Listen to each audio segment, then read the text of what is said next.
What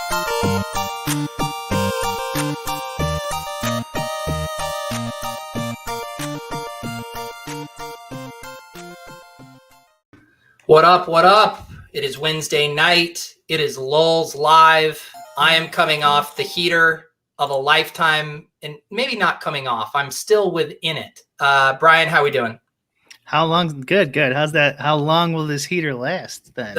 I actually meant to ask you ahead of time, like, because if you assume, like, just assume that I'm like a break-even player, or maybe that I have the slightest edge. What are the odds, do you think, of finishing first or near first in that tournament in back-to-back nights, like in a 60,000 person 20 max tournament? Slim to none. I don't know. Like, it's like, it has to be an absurd number. Yeah, that would be tough. I mean, technically, it's a little higher in showdowns because you're tying, right, a lot more. But yeah, I guess that would be quite a bit. The thing too that like, you know, having the lineups, and then I put them in the 25 cent, the $1, the $3, and so I don't feel strongly about one of my 100 lineups more so than the other. So as I've learned from you and Alex and all you other sickos, it's just randomize the lineups. It doesn't matter which one you put in. And so to have that, my best lineup be in the highest dollar, biggest payout contest, like even that alone, each night was a 20% chance, a 1 in 5 that I had it in the 3. So right there, that's a 10% chance just having the right lineup. Yeah, it's pretty lucky. I think Alex does order his lineups, though. I think based on the tournament, I'm a little more random than he is there. Well, that's super random. But I mean, I don't know. Yeah, I don't think it's that. As long as you weren't super dupe heavy, which was the most important thing. Well, the second night I wasn't duped at all in that 20 minutes. I mean, some of your lineups were duped, I'm sure, but yeah, definitely. As long as you keep them reasonable. Yeah. In the I talked to Drew Dinkmeyer on my show on Friday, and he said his process was like yours with his, like, he makes his 150 set and then just puts it in everything and doesn't care if it's in a single entry or 3 max, or he's not, because we had talked about that a little bit of, like, if you're hand selecting like which lineup you want and which contest field size. Yeah, I do a little bit more than that, but I don't go crazy with it. You definitely can. I'm sure it'd just be an extra layer of work. And I'm not sure. I mean, eventually maybe I'll get around to it. I guess I haven't at this point. I forget if I had said this on previous shows. I've done too many shows. I can't keep track of it. But I had slid into DraftKings Assist DM, and I was like, can you please in your CSV export include the contest size as a column? Because they have like the ID, the buy-in, the name, and then obviously the space to put your guys. And this is theoretically, if you were using an optimizer, what you would do. I, of course, hand build all of those lineups, would never need to worry about a CSV. I caught myself there. But it would be really nice to have the contest size right there, because then it would be easier if you were pulling over from data and say you had sorted your lineups by percentage owned or whatever. Yeah. The thing is, though, like the difference between like your first lineup and your 150th lineup, there's not as much difference as people think. Like your EV is pretty darn close on a lot of those. Mm-hmm. I mean, like baseball might be a little bit different because you're making so many different lineups. Like, and some teams can vary a decent amount, but I guess, I mean, even there, I don't think it's that different. Like probably like your first to like 400th lineup is probably not even that much different, even though obviously it's like 8 different players or whatever, depends on the sport. It's only a point or two a lot of the times. Yeah. But it wouldn't be DFS, Brian, if we weren't all allowed to massively overthink how much influence we have, and when these are all like micro edges to begin with. Well, I mean, like there is, the edge is there, and that's what you're trying to go for. It's just the pocket of those 150 or whatever that you're trying to get in. Yeah. Because if you just go to an optimizer and click, crunch, 150 lineups, you're gonna funnel money. Yeah. Let's see here. We got the chats going. Sean Michael wants to know if there's any DFS Twitter drama this week. It seemed like a pretty quiet week to me, not too much. I mean, did anything catch your eye, Brian? Yeah.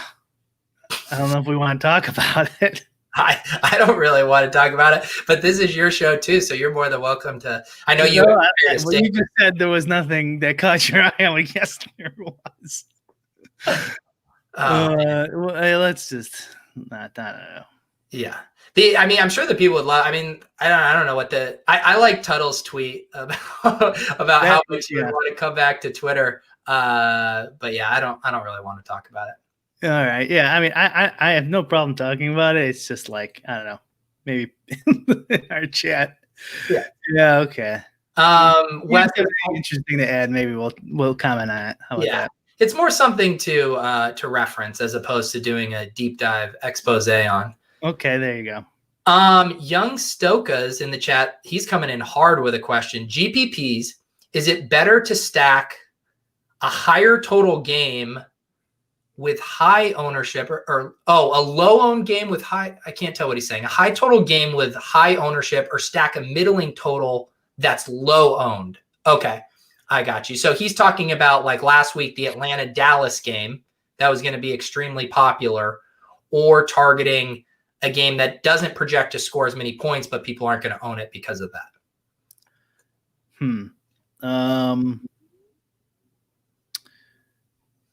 I mean, I guess it depends on the slate and the other options available to you. So like, well, let's do the specific slate then. So what was it last week? Let's use this week. Let's use this week, for example. So Seattle, Dallas, that's going to be probably the chalkiest game. It has, I'm guessing, let me pull up the odds, one of the higher over-unders on the week. And they're also chalky. And they're also going to be chalky. All those guys are going to be really popular. So he's saying a game like that, or let's see if we can find a game with a middling total that we don't think is going to be as high scoring here. I am pulling up some odds. There's Arizona, Detroit is high, 55. Minnesota, Tennessee could be. Minnesota, Tennessee. Let's do that one. So he's saying, would you rather have like the premium options in a middling total game, like say you're Adam Thielen, Dalvin Cook, Derrick Henry at palatable ownership, or is it so important to be on that game that could go for 60 plus points? I mean, I let my process and the work I've done before the season figure that out for me. So on some slates, this is why I like preaching, have the same process each week, or like as close as you can, because then on some slates you'll take the Rockies stack in baseball when they're at home, right? And on some slates, the same process, it shouldn't take the Rockies every single time. And in football, it shouldn't just take the chalk highest own every time. Obviously that's a lot harder to build out that process than it is for me to just say, go do it. But I don't think you can really make a hard or fast rule. One thing this kind of reminds me of that's an interesting thought is some lineups are harder, and this applies to all sports. Some lineups are just harder to get to because of like salary constraints. So like guys might, like last week, Tyreek Hill was like a little overpriced and kind of slightly underowned. And so you could kind of, especially if you're a professional hand builder like Pete here, you could kind of, construct lineups where guys are a little harder to get to in combinations. And that could be like less contrarian without really sacrificing any like points, EV. Yeah, and just like in a simple, like the way I was thinking about it last week, it's like, okay, if you want to stack up the Dallas-Atlanta game, like knock yourself out, but then you probably shouldn't play Zeke, Derrick Henry, and Jonathan Taylor as your running backs too. Like that's going to basically be a cash game lineup that everybody has. So maybe you go really off the ball or off the board a little bit with some of your running back plays. So you have some guys in there that are sub 5% ownership. I think that's the way to think about it is you can play basically any play. It's just how does it round out the rest of your lineup, and are you finding a few spots to get unique is kind of how I've been thinking about it for hand-built lineups. Yeah, I was watching the Swolecast a little bit earlier when you guys were on, and Maddox said something like he builds with a 4,800 cap. I think he might have been joking, but he did. He did serious. Was he? Serious. Yeah, it seems serious to me. It could not be because let's just assume it was serious for a second. The thing I was thinking was like, how many dupes does he normally get in the Millie Maker? And I'm checking right now to see how many dupes there were. Period. But I mean, dupes are different in different sports and different styles, classic and showdown, etc. So like, they're not as important in a lot of them, and on different sites too. Yeah, and I mean, to that point, and that's what, like, playing all of those DFS sports over quarantine that I'd never played before, like League of Legends, like MMA, helped illuminate for me how I thought about NFL ownership was so bad. Because before this year, that's really all I played was NFL DFS, and I liked to galaxy brain and be contrarian, and that's just the way my brain, I was like, oh, everyone's on this play, so I can't play it. And then realizing that, your main goal is to have as many points as possible and not be duplicated in a lineup, that really helped crystallize to me that you don't have to be contrarian at every spot. You can, whereas when we play MMA, which is, as we've talked about, a broken format with so many duplicates, like, you do have to get pretty creative to make sure your lineups aren't duped and that they have some positive expected value.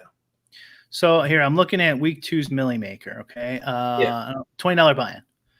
So one guy duped himself 150 times. So that's gotta be a dummy lineup, right? Obviously a train. And then if you get rid of him, the next highest was 88. And then 86. And then it really kind of drops off. And the majority of lineups are not duped. There's so many different combinations. Here, let's see it. So let's say less than 3. Let's see how many that is. Okay, yeah, 13. So out of the 130,000 lineups, 126,000 were 2 or less dupes. So like the vast majority. Yeah. Maybe he was joking, but let's just assume he wasn't. He might do it just as some sort of built-in contrarian method too. Yeah. I don't know. But yeah, if you're playing the Millie Maker in football, like, even if you do nothing, like, you might have one of those 80 lineup dupe trains in there. I mean, you have, like, let's say you put a little bit of randomness in there and just use Alex's projections. You might not even, a couple of them might have, probably wouldn't even be that bad. I'm not suggesting you do that strategy, but I don't know if I would totally fear dupes. Yeah. In the NFL.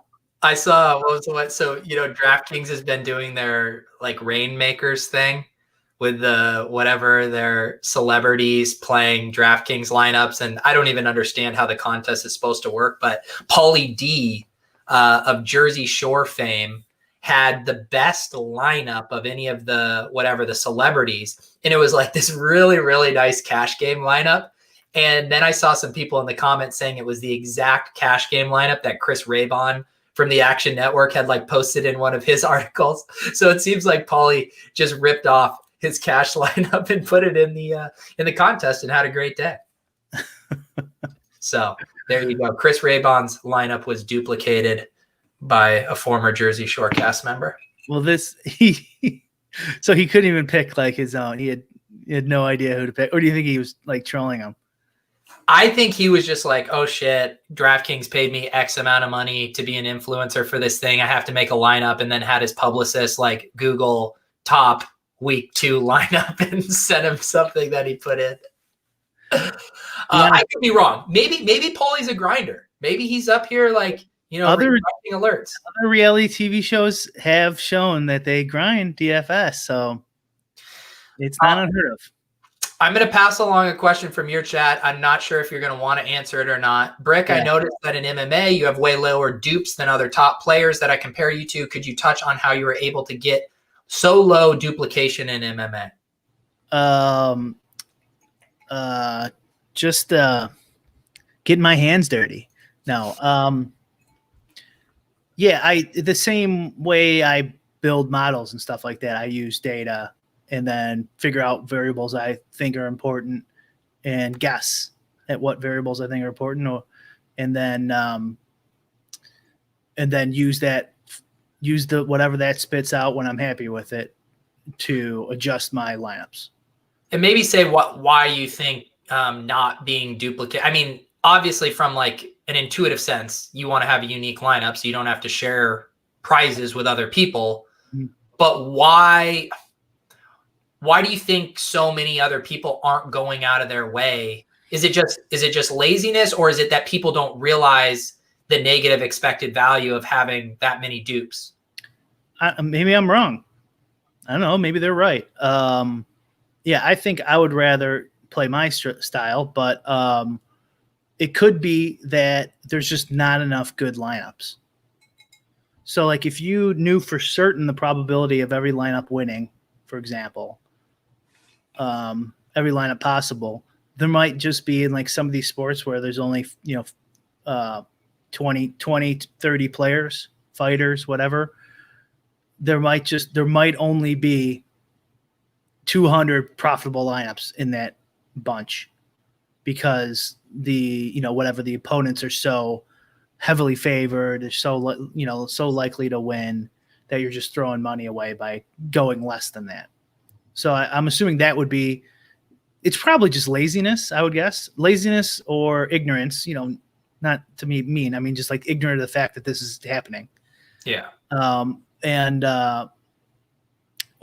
that what I just said, where they think there's just not enough good lineups to go around. I guarantee some of them think that. I guarantee some of them think, I was like, I'd rather dupe with 100 people than play this shitty lineup with this guy who might not even play. You know what I mean?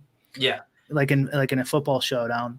I'm guessing those are kind of like the three mind frames for not trying to go contrarian, but as a hypothetical, again, to me, it makes intuitive sense with how top heavy the prize pools are, that long term that you need to win some of those to make it EV, and to have that happen, you need to not be sharing them with too many people. That said, if the payout structures were much smoother, would that lower the bar for how unduplicated you'd need to be?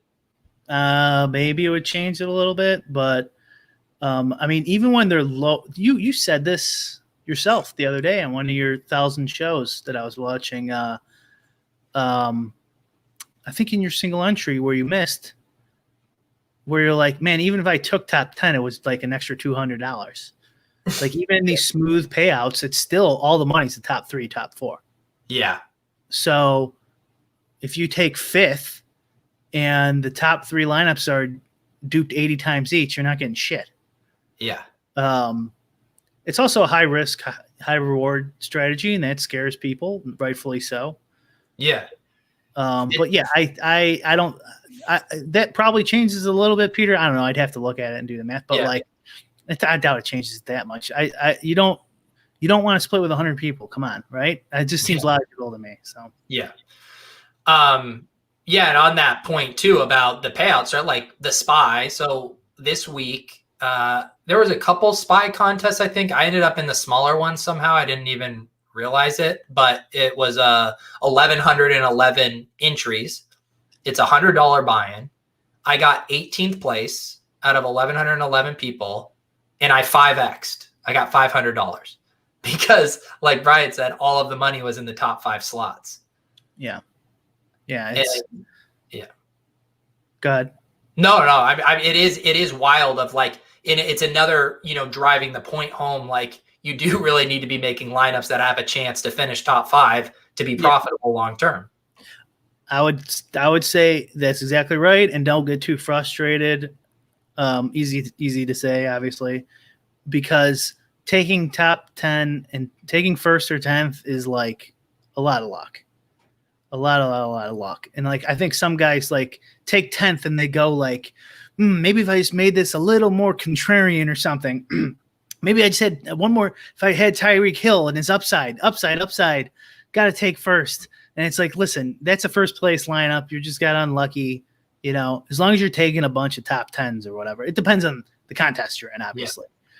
Yeah. But yeah, it sucks because the high payout structures. But yeah, so like even 18th, you know, that's a top 1% lineup. You did your job. You got shots on goal, right? Yeah, exactly. So yeah, don't go too crazy about it. You know, I want to address a question we missed here, if you don't mind. Yeah, you hear this in my chat. Jamal Faruqi. Sorry if I'm not pronouncing that right. Brick, can you talk about betting theory? I'm not sure what that is. Maybe Peter can think of it, but the second part, I don't really know when to parlay versus two separate bets. So, okay, I need to, with the amount of betting I've been doing lately, I need to refresh my go back to all my sports betting books and reread them. But yeah, you always want to do two separate bets. So I'm almost positive if you go, maybe I should open a book right now and just test this, but I'm almost positive I'm right. If you just take let's say you want to bet $100 parlay and you just take one game, put in the $100, see how much it pays out. Let's just say it's even money. So it'll pay out 200 and then put that 200 in the next game and pay it out. It'll be whatever, 400. Yeah. So you're getting 4-1. Or 3-1, sorry, because you're risking the 100. That's going to be higher than any parlay on any book, because the parlay odds are always like whatever nowadays, like 2.5-1 or 2.6-1 or even less. And it depends if it's a money line bet, but you know what I'm saying. It's always a ripoff. Yep. So if you can, the reason I think parlays were invented, I always had this in my head. I have no idea if this is true. Was like back in the day, dude's got to go to church. Right. So he calls his bookie and he's like, listen, I want the Bears, but I got to go to church. If I win this, put it on the Giants in the second game. I'm not going to be back. My damn wife makes me go to church all day on Sundays. Something like that. Like if you can't, so like if you can't get to your computer is a reason to parlay, or your bookie or your phone back in the day, or no phone back in the day, but your bookie back in the day, or landline, I should say. And what would it be another reason would be I can't. There's one more I think for a reason. Well, an obvious reason to me is like the same reason people like playing the Millie Maker instead of, you know, a $20, you know, single entry contest is because they have a shot at $1 million. Like if you just go bet the spread or even a money line that's giving you 3 to 4 to 1 odds, like, okay, you can 4x your money, but people look at these parlay payouts. You get the ticket at the desk and you're like, holy cow, I can bet $10 on 10 college basketball games and make $5,000. Like people like that idea. So you're just saying people are stupid because because I mean, it's the playing the lottery, right? Yeah, I know. But here the other reason that I forgot was if it's at the games at the same time, you have no choice but the parlay. If you don't want to bet more than your stake, like let's say you're set on $100, you don't want to bet 100 and then 300 on another game. So you want to make sure you win one to bet the other, something like that. Otherwise, if you want a 10-game parlay and they're not at the same time, you could wait till the game finishes. You always just bet it and then take those profits and bet it in the next game, and you'll always get better odds. And it's funny you say that because I remember I've heard sharp sports bettors say that multiple times and use examples. I believe the most recent one I remember was last year with the Titans in the playoffs, and people were like, oh, I want to bet the Titans as a dark horse Super Bowl team. I don't know if this is the exact same concept we're talking about, but it was like if instead of just betting them at whatever odds they have to win, say it was, I don't know, 20 to 1, that they were saying just bet it on an individual game level each week, like you just said, and roll over the profits and keep betting the money line each week. And that money line rollover pays more than whatever the 20 to 1 Super Bowl odds the book is going to offer. Yeah, that's definitely possible. And also Super Bowl's not like we're anywhere near there, always have the best odds. So they have like arbitrage opportunities in the same game, and a whole bunch of wacky things happen because books are scared to take heavy action on one side, where normally throughout the year they don't give a shit. They just copy the market leader and just stick with it. They get scared because the action gets heavy. So like the money line and the spread could be off where they're supposed to match, like be the same probability of winning, and all sorts of weird lines and stuff like that on the Super Bowl. So maybe we'll do we'll look at that come Super Bowl time and see if there's a bunch of bets we can put down. Yeah, we should. Spencer did have a little devil's advocate. If parlay outcomes could somehow be correlated to some extent, you might be better using a parlay in that case. That's a question. Yeah, that's not true still. Like it's true, but it's not true. So you like to parlay a correlated bet. So like let's say it's really bad weather in Tampa, and so you could bet the under in the Bucks game and the Dolphins game, right? In Florida, let's say there's a hurricane coming, and so the wind's high, it's really bad. You could parlay both of those games, and they're correlated the under, and you should, hopefully that beats the vig, something like that. But you still, as long as the games aren't at the same time, you'd still just do the same bet. Just bet the $100 on Tampa. When the game's over and you won, bet the $300 on Miami. It's still correlated, and you don't have to pay the vig of the parlay. The parlay is only for when you have no choice. The games are going at the same time. Gotcha. Yep. And then Jamal did follow up. If the games start at the same time, would that be a reason to parlay? Yeah, well, I mean, then yeah, the correlation would change. So let's say it's the same exact time. There's bad weather in the state. There's a whole bunch of other correlations too. What they're allowing too. I DM'd you this the other day. I'm not sure. I haven't tried this yet, but player props on. They're allowing you to parlay player props in the same game. It looks like on FanDuel and maybe some of the other sites. And so, like, obviously, we know as DFS players, QB and wide receiver are correlated. So if you like a QB and a wide receiver, you could definitely parlay that, the overs, or if you hate them, the unders, and increase your odds of increase your EV. So you can definitely do it with correlation. Otherwise, there's some other ones too, I think, where it makes sense, but just generally speaking, unless you're some like sharp looking for all these tiny little edges and whatever, you shouldn't parlay unless you're just having fun. Trizzy and Periscope says, "Hey Brian, I'm in Florida. Please don't jinx us with a hurricane, buddy." It came to my head. Have you? How is your? So if you guys aren't following Brian on Twitter at @BrianHooper_, he's been posting his some of his best bets each night for NBA and then NFL as well. This is like a relatively new thing you've been doing within like the past month? Something like that. Yeah, I'm like trying to get better at sports betting in general, and I'm building more. Yeah. Like, and the thing with the props is I already have it all like set up for DFS. So I just had to like do one extra step to do it. And so I don't know, I'm sticking with it. Yesterday was my worst prop day since I started posting. Yeah. But before that, like I don't know what, I wish someone would track it. Yeah. But I mean, I gotta be like 120, something crazy. 120 units? No, just like 100 wins, 20 losses. Yeah. Like they were just super hot.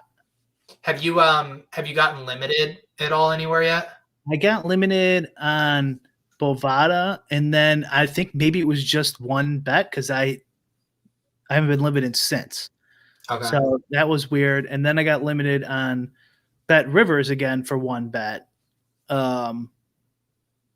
But then but then everything else seems fine too. So I'm not limited yet. I'm not betting much though either. Yeah. And I'm trying to bet like sides and like a little bit of sides and a little bit of their promos and stuff like that. So they're just, so you don't get like flagged. as quickly. Yeah. Which is what I've learned is supposed to be the best strategy, is to kind of like play the game. Are you modeling anything for the spreads, or are you just doing it like a gut bet for fun? They have like those free bets and stuff like that, and so like I use those, and they give you points and stuff like that, and so it's just like free money. So I just bet them on the sides, and I hope those count towards their algorithm. Like, oh, this idiot's betting sides. No one could beat NFL sides, you know. This Paul V in chat. What book does not have juiced odds on parlays? If you don't mind. Yeah, Paul V says not all books juice the odds on parlays. Some price them the same as if you bet both games separately. I can't imagine why they would do that. Let's see here. All right, Marcos is leaving us. He says, I got to go watch my Miami Heat play. Have you been enjoying the NBA playoffs at all? Has the DFS action dried up, or are you still doing showdowns for NBA? Yeah, there's still showdowns. I'm doing those. He also asked if I'm going to be on the contrary this week. I am not, Marcos. That was a good show.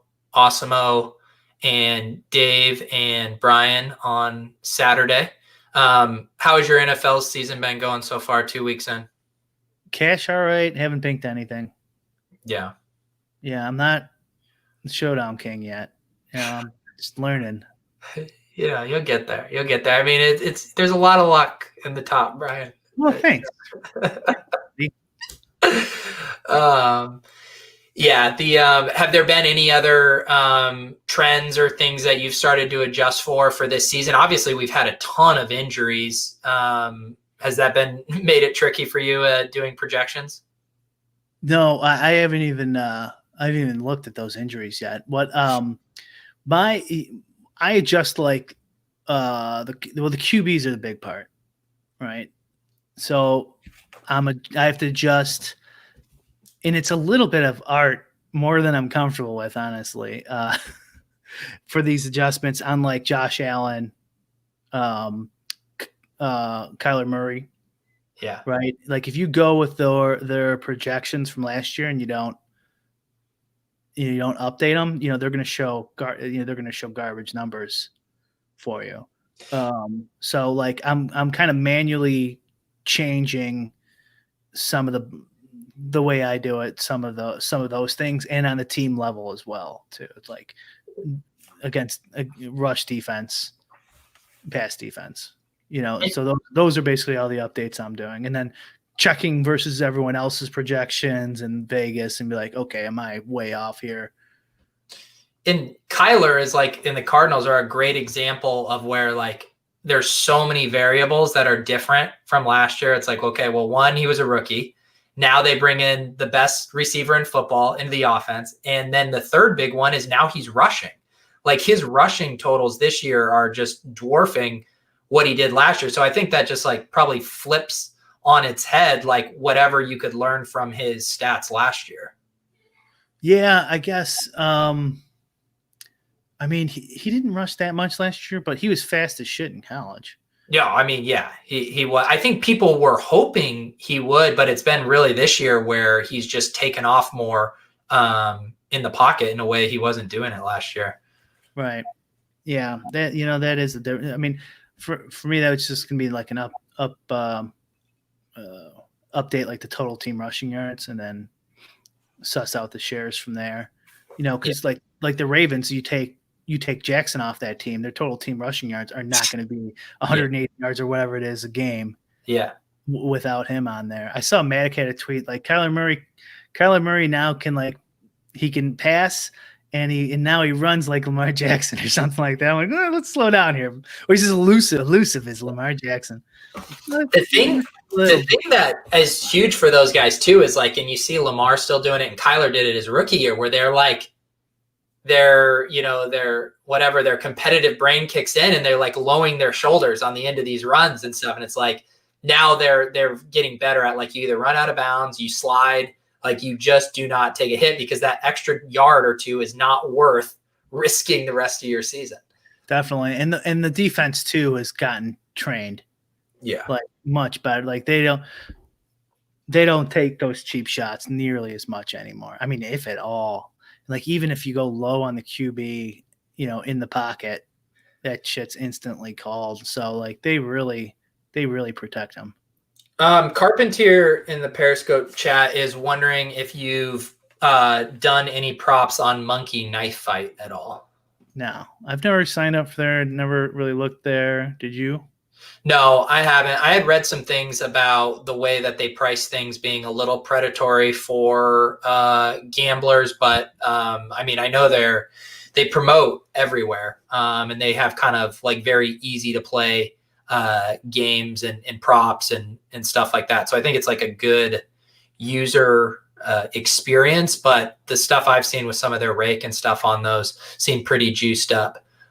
So yeah, just be careful with that. Like 100K prize pools or whatever, or a ton of cash games, then I look at it. I don't know if anyone knows that, but let me know if you do. And then there's the other one that also promotes now, that No House Advantage. I haven't checked that one out either. I don't know about these sites. You know what would be kind of cool is if they added them to a bigger sports book, like a better bottom or something. Like I want those sports books to get into more of those prop pools. Yeah, those are fun games. Yeah, and there's no reason why you can't have $1 million presidential election prop pool. You know, like they have a presidential debate prop pool going on DraftKings. It's free right now. But like if you promoted them, and I'm saying proposition here, so that's what prop means, obviously. So it can be, will the president say China in the debate or something like that? Yes or no. So that's a prop bet. And then these pools could get super popular, I think, because people love the 100K prize pools, the 100K to first. Yeah. Everyone's willing, not everyone, but a lot of people are willing to bet $5 or $10. And so you could kind of get that sportsbook user, get his feet wet in DFS style tournaments in these like big ass prop pools. And then we can use, our skill to maybe have an edge there where like we know at least how to like use ownership percentages, and we could probably predict the ownership percentages if we get enough data from DraftKings. So like that, I hope they really start.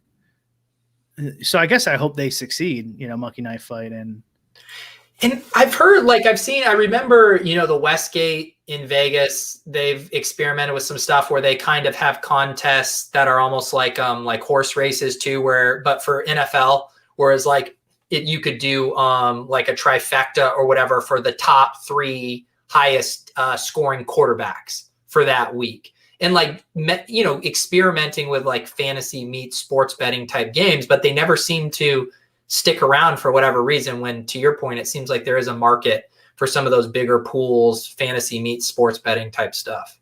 Yeah. They should definitely be able. Even just like the bracketology stuff. Yeah. You could easily get an edge there. And they're huge in March Madness. Siler, who I recognize from some of my streams, he wants to know, Brick, what kind of NFL DFS player are you? And I don't know what that means, if that means your style, your game selection, but it sounds like he's asking what your DFS love language is. I have no fucking idea what that means. I'm kidding. I think he's, I'll answer for you. You play everything. Yeah. Yeah, I play everything basically. I like taking down GPPs, long walks on the beach. You said I didn't know what that means, and then you clearly knew what it meant. I guess I figured it out halfway through. Tyler wants to know game selection. Canada, I thought they have props, no vig props. What are you looking at? Paul V comment in YouTube chat. Let me check this. No big. I had even already forgot about that comment, and you're like in full fact checking mode. I don't know. I'm obsessed with sports betting right now. All right. Sorry, contest selection. Can you repeat that question?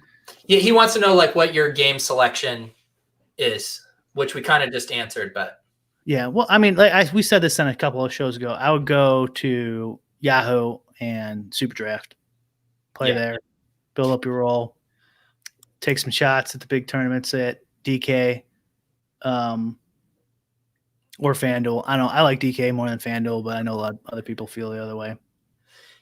Wow, Paul's really fighting back here. Standard parlays, yes. Do the math. LOL. Okay. Yeah, I didn't tell you. So Brian, I dabbled on Yahoo per your suggestion. Yeah, did you win? So I didn't. I built a shit team. I actually, when you had showed me your cash game lineup, and I was like, oh, my lineup sucks. So I gotta stop you. I'm sorry. I gotta stop you. Okay. Go ahead. Pauly V, dude. You're wrong. You want to share your screen or something? Yeah. How do I do that? You know how to share your yeah. You're so ready to dunk on Pauly V. You can't remember how to share your screen. No, I can't find. Is it this guy? Let's see if this does it. There you go. You need to go to a different tab. Is that Bovada? Yeah. Okay. Now, here's what we were talking about before. These two minus 110 bets, right? Risk $100. Can you see, Peter? I don't want to. Yeah, I got it. No, yeah, go back. Sorry about that. $100, right? So if you add those together, like 180, 182. 182 plus you get your 100 back. 282. Right? And then here's the parlay, 264. Yeah. All right. Oops. Before I. Yeah. All right. Well, you, Paul, have just been destroyed by facts and logic. All right. It's 8:46. I think it's time we build a showdown lineup. I mean, as people have pointed out, not only am I on the heater of a lifetime with showdown contests, this game features my two favorite players in the whole world, Patrick Laird and Laviska Shenault. Thursday night football, per tradition, Brian and I build a lineup. I think we bricked out last week, but now that my luck's turned around, maybe I should bring some of it to the Lolz joint lineup. Did we not cash that last time? No. Man, we were close though, weren't we? Right up until the end. Yeah, we both weeks. So our first week we had Clyde Edwards-Helaire in our captain in his debut, and then we had a Joe Burrow lineup, but we had John Ross, and John Ross bricked out last week, so that hurt. Okay. We had that Bernard callback. And the Bernard callback, yeah. So I've not taken a look at any projections, anything for this slate. I even have the Roto Grinders extender in here, and it looks like nothing is up. Let me see if they have points up for that. Okay, we got some points on my plugin here. Well, these are two winners, huh? What's that? These are two winners. They are. Right?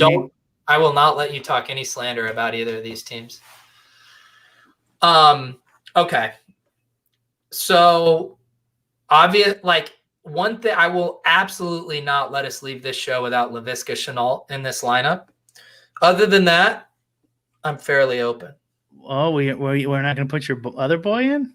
No, we will. I mean, so last week, or on Monday, it was Zay Jones. The field was playing Jalen Richard. I mean, Patrick Laird could be the Zay Jones of this slate. And by the way, Matt Breida, the other running back who is kind of competing for touches in that backfield right now, is currently on the injury report. And so it's Gaskin, Jordan Howard. And if Breida doesn't go, Patrick Laird will catch a few balls. I'll tell you that right now. Okay. So we want Shenault as captain? Shenault as captain could be fun. So last week, Shenault had more carries than targets. He had 5 carries and 4 targets. And he's been really efficient with those touches. Like if he ever gets more volume, he will explode. So maybe we get out in front of it here. Okay. Yeah. No, I like it. Well, how about this? We'll do the siege attack. Backup QB. Wow, you really want to solo ship this, don't you? James Robinson has really been playing well. He has. Yeah, he's not going to catch a lot of passes, but they're at home and should have a pretty good game script. Yeah, he got over 100 last week, didn't he? Yeah.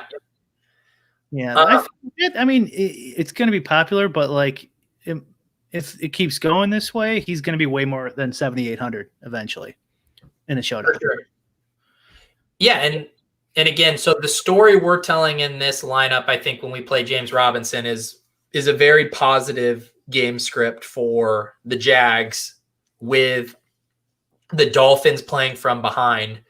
Devontae Parker has been a little bit limited. Preston Williams did nothing last week. I saw some people saying he was getting shadowed, and that might have contributed to it. I think it's Tre'Davious White, the good cornerback on the Bills. Who knows? But Williams could be like a nice bounce back if people are just like down on him, because Gesicki was the one who had the really big game on Sunday. So he's probably going to be the chalky guy out of the pass catchers for the Dolphins. Would be my thought. If the game gets blown out, you think Laird would get any catches? Just, let's say they just give up. Yeah. So, yeah. And he, especially, dude, you don't have to twist my arm to play Patrick Laird. Yeah, get him in there. That leaves us with basically we can play. Well, we want to be 3,000-4,000 under anyway. So that's true. So if we are playing comeback mode for the Dolphins, I mean, I think we definitely should have Fitzpatrick, right? We got to have Fitzpatrick, and then either Parker or Williams, I'm assuming. Yeah.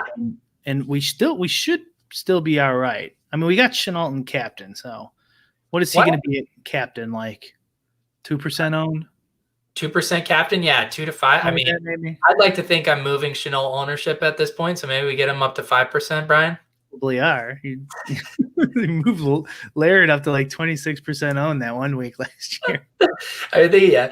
I'm kind of leaning Preston Williams as the more, although this lineup's already pretty contrarian. So who do you prefer? Did Parker get in? He got in the end zone last week, didn't he? Let's check the game log. He did. 8 targets, 53 yards. That's not bad. He hasn't had the blow-up game yet. Yeah. Yeah, let's just throw him in there. We can change it if we don't like the way it looks at the end. Okay, yeah. So doesn't matter who we take here. We're going to be under the cap. So structurally right now we're 3-2. What do you think? What build? Generally a 4-2 is going to be a little bit more unique than a 3-3, right? Yeah. So kind of backed ourselves into a corner here.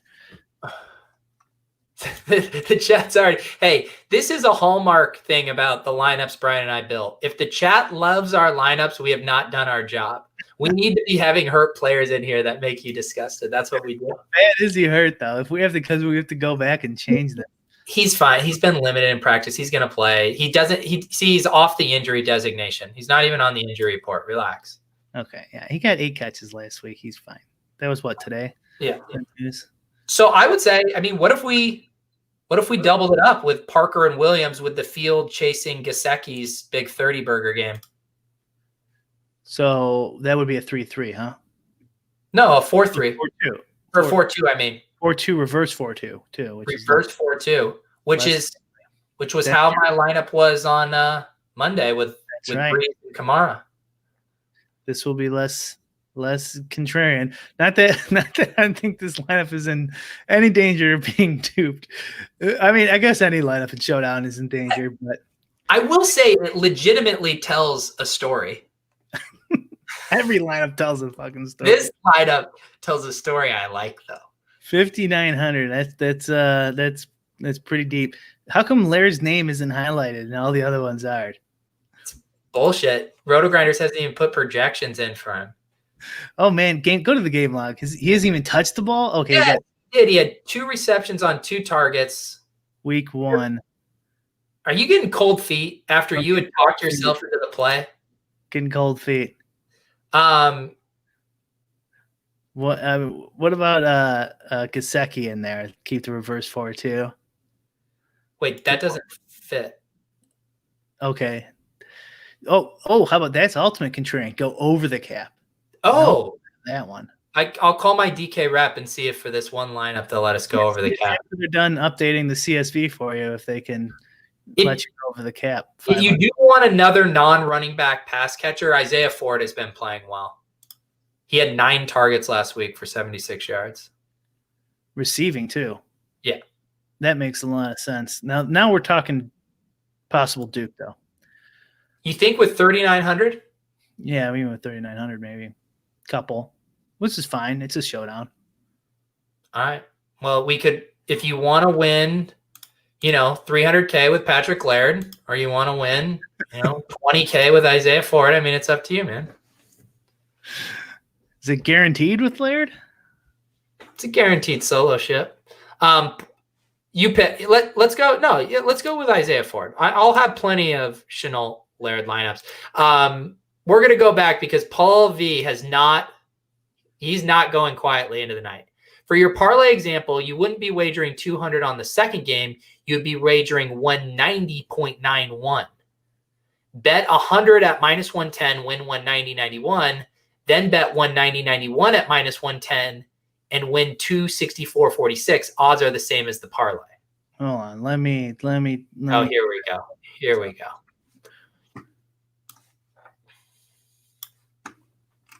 So you get paid out 173 plus you get your bet back.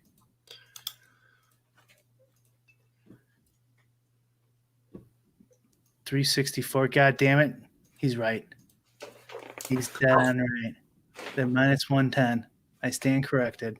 Paul V gets the W. You can bet as a parlay or individually.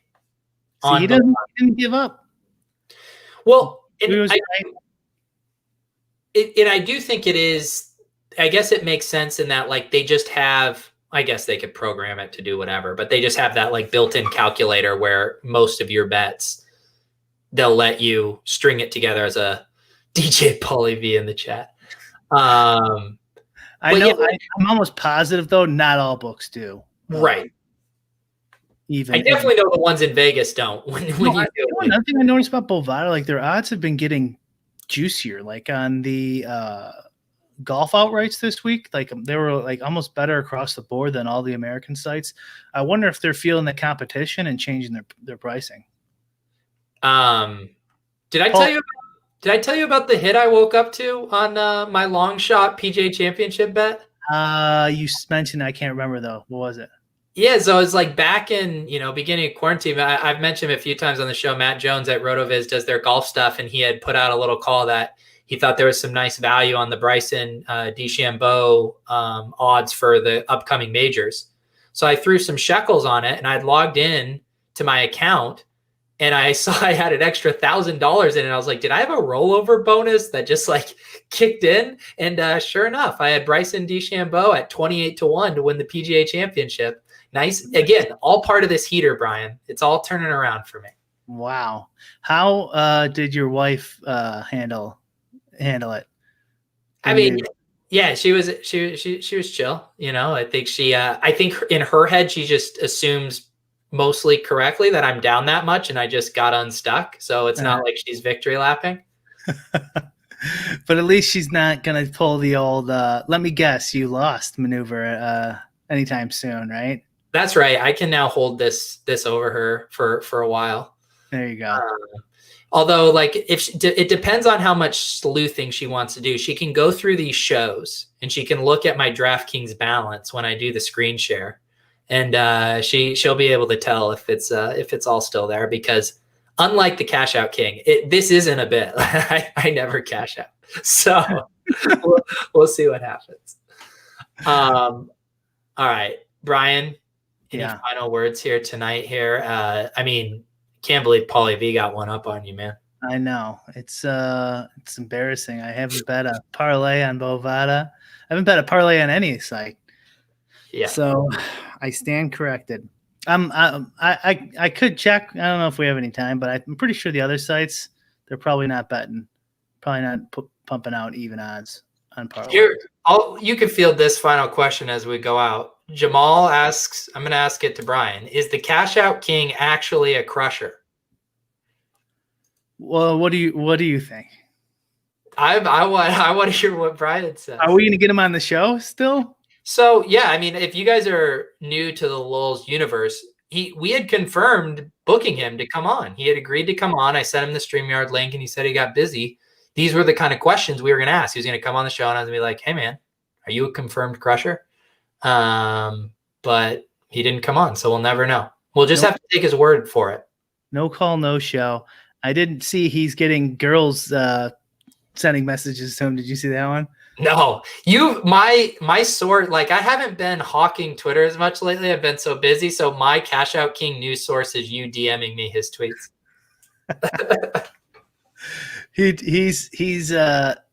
He studies hours and hours of stats, he said today. So, I mean, if you study hours and hours of stats, I mean, how can you not crush, you know? Dustin is calling me out for drinking from my empty glass at least twice. I still have some ice and tequila residue. Come on, give me a little credit here, man. Yeah, it's tequila at least. So yeah. All right, Brian. We won 300,000, split 2 ways. The only way to dupe with a co-manager on a lineup, in my opinion. Any other final words here for the good people? No, I have nothing for you. Nothing for you people. If I know Brian, he is going to get off this show and immediately start scouring every single book for parlay odds. And then so he could do a tweet that says 95% of all sports books juice their parlay odds at Paulie V. I might. It's that or start doing my PGA lineups. There you go. I know I have every sport has gone to the back burner as I've become the Showdown NFL. Just throw a couple in there with your heater going. You know, you think I should throw a few in the PGA? Guys in there. Okay. Guys in there. You don't have to twist. You get the money to burn. Yeah. Burning a hole in your pocket. I like you. Sound like my DraftKings rep. Throw a few in there. Just throw a couple in. Oh man, that would be the best rep. I would just get like, come on, buddy. It's free money. Just bet it. Just do it. I know. Well, I've heard Davis mention his DK rep, and I've heard the high stakes guys mention their reps. I mean, where is my rep? Honestly, where is my rep? No one does more for DraftKings than me. I'm surprised you don't have one. Yeah. I feel like they ignore me. I wonder if they're going to do sportsbook reps. You would think they would, right? That'll be interesting. I don't know how they're going to handle all this. I want to invite a representative, like a politician from Illinois, on like either on whatever on my channel or on the show, and talk to him and ask him questions on like where's this all going? Because sportsbooks in this weird area of if you do well, they'll ban you or limit you. Yeah. Are you trying to? It sounds like you're trying to replace me on the show with a rep from the Illinois state government. No, I'd rather shoot myself in the face than. It's just you guys in the weeds talking like legalese about sports betting every week for an hour. Somebody should.